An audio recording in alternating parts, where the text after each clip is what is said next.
Hey there, real estate investors. Today, I'm diving into how to compare properties like a pro. Ready? Let's get started. First up, identifying comparable properties.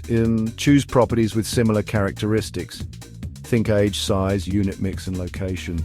For instance, look for properties within a 1-mile radius, built in the same decade, and with similar unit counts. It's all about apples to apples.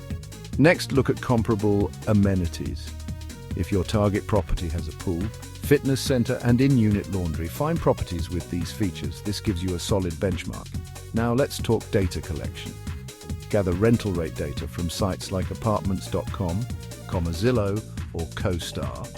Don't forget occupancy rates. Higher rates mean strong demand. You can get this info from public real estate data or by chatting with local property managers. And don't skip operating expenses. Compare utilities, property management fees, and maintenance costs to see if they align with the market.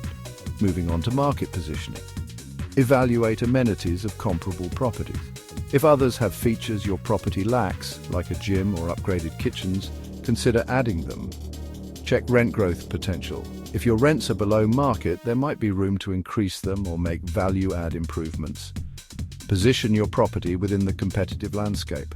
Figure out if you'll keep rates lower or upgrade amenities to justify higher rents. Now let's assess market trends and demand drivers. Monitor rental growth trends in the area for potential rent increases. Evaluate the supply and demand balance. Research new developments to gauge upcoming supply. Increased competition can affect future rents and occupancy rates. A few extra tips. Engage with local experts like property managers, brokers, or appraisers for market insights. Use reliable data sources for accuracy and revisit your analysis periodically. Markets change. In summary, a thorough comparative analysis helps you understand a property's competitive positioning, rent growth potential, and improvement opportunities. By comparing rental rates, occupancy, and expenses, you'll gain valuable insights to optimize rental income and maximize investment potential. Thanks for watching. Don't forget to like, subscribe, and click the bell for more real estate tips.